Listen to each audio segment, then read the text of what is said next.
Powered Gaming here. This is an updated video from the last one I did. I think that was about 5 months ago. People with items on their gaming laptop throttling and all that. A lot has happened since then till now. Then I had not applied PTM on my laptop. So basically I was managing the temps as much as I could, and it really helped.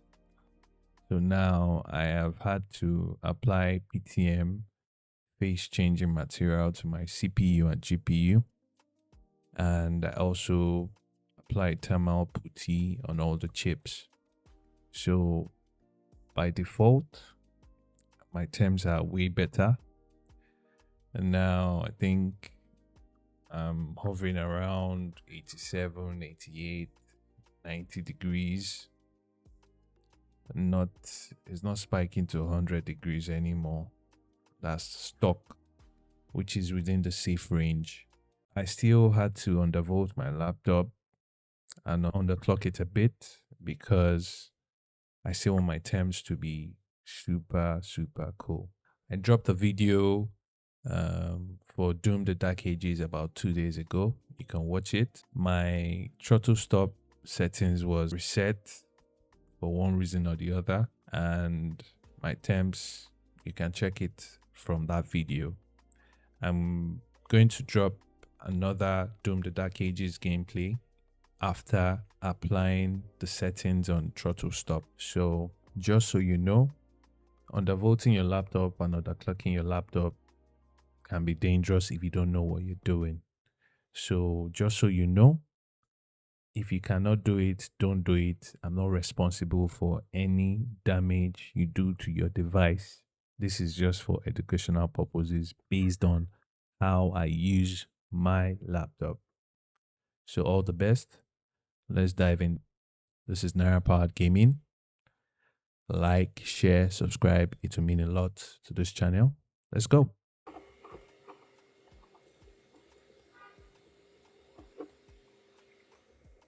So I'm spamming the delete key.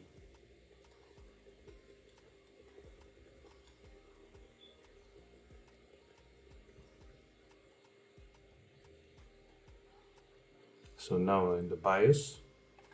So all we have to do now is we'll go to the advanced menu.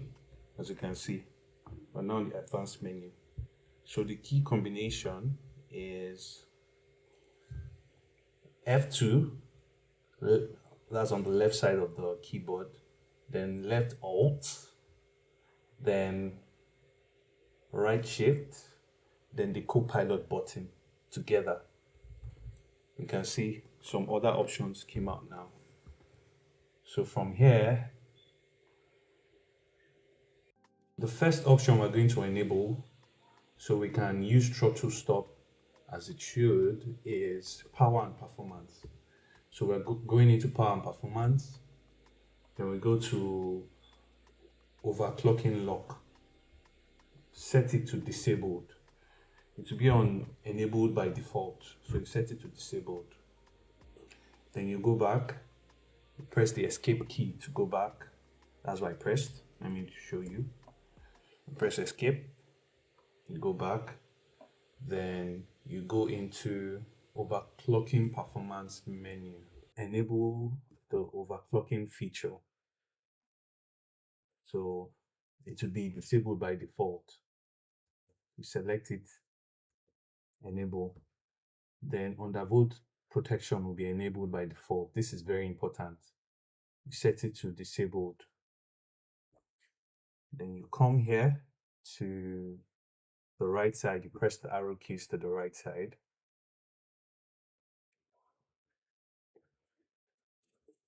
Save and reset. Press enter to save and reset. That's all. So we're back in Windows now. So the first thing we need to do is, let me show you. Let's go into edit power plan. That's in, you go to the start menu, search for it. Processor power management. Then this setting here, processor performance boost mode, won't be on your MSI Vector by default. It's hidden. So I'm going to show you the code you use.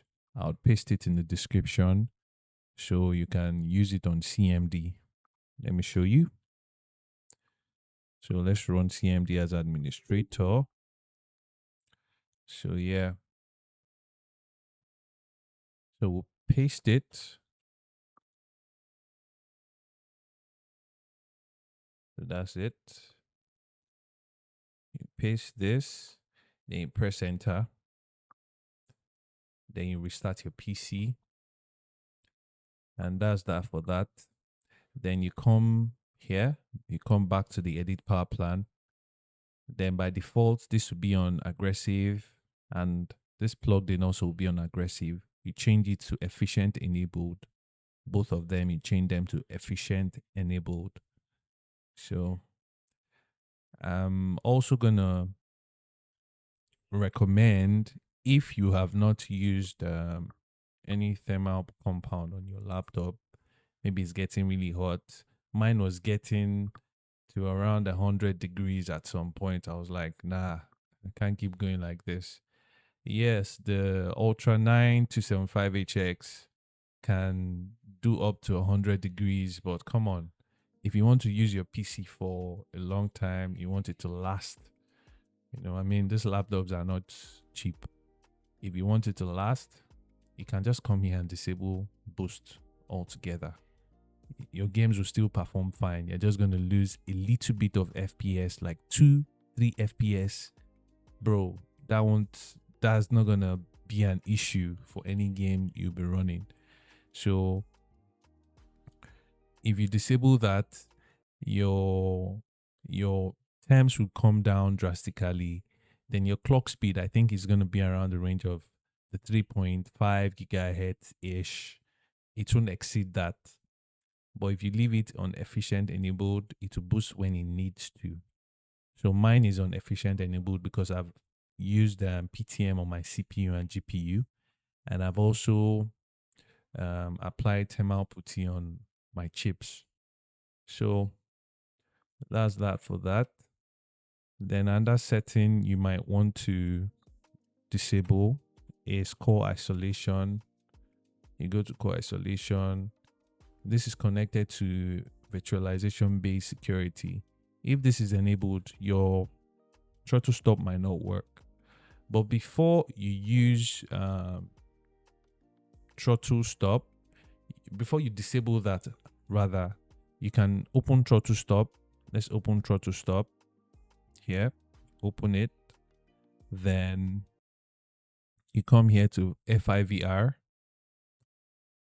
Then you check here if you can click this. If this is clickable, you're good to go. You don't need to disable the memory integrity and all that. But if you can't click it, that means it's most likely a requirement. But I already disabled mine just to be on the safe side. Then let's go into my settings for ThrottleStop. So the first thing you come to is FIVR. Then on this double groups side, the performance cores, yours will be around 54, 52-ish. Just these are my settings. Then for the efficiency cores, it will be around 42, 44, 46. Just set it to default first. You can see it's on 46 by default. I reduced it to 38. You don't need more than this. So it's going to allocate power to the performance cores, which is what you use most times when you game. Then this CPU core, you click this, it will be on adaptive. Then what works for me is -42. That's what works for me. You can start from -15, then gradually keep going up to maybe around this, or I think highest is 50, -50. So then the ICC max, it was on 200 and something for my CPU core. Then I reduced it to 140. This is like also control the temps. Very, very important. The whole reason behind this video, the whole reason behind ThrottleStop for me is to make sure my temps are okay, because I want to enjoy my laptop for as long as I want. So when I want to upgrade, I can sell it and it's still in very good condition. Then CPU cache, you would also do the same thing, same settings, exact same settings. Then system agent, just leave this as it is. You don't need to tamper with this. Then you come here to save voltages immediately, apply. Then you go to TPL. This would be enabled by default. So all this here would be grayed out. So you unclick it, uncheck it, then you set this as 50, 55. Then you check this to apply. And that is all. You are good to go. So I'm gonna show you a gameplay video of Doom: The Dark Ages now that I've used ThrottleStop on it. The video that I dropped 2 days ago for Doom: The Dark Ages, I didn't know my ThrottleStop had reset, so it was using my stock settings. My temps were higher than normal, but it was not high to the point where it was an issue. So it was still very fine, but this would give me better temps. Now I'm getting maybe around 82, 81, 80. Then it spikes to 80, 87, 86, 88, worst case 90. Then goes back down again, which is very okay for me, So thank you for watching. Like, share, subscribe. It would mean a lot to the channel. I'm still a new channel. And of course, if you have any questions, if you have any issues, you can always leave comment. You can just ask. We're all learning. I'm also learning. If there's anything I missed in the video, you can always point it out. Thanks a lot. Peace.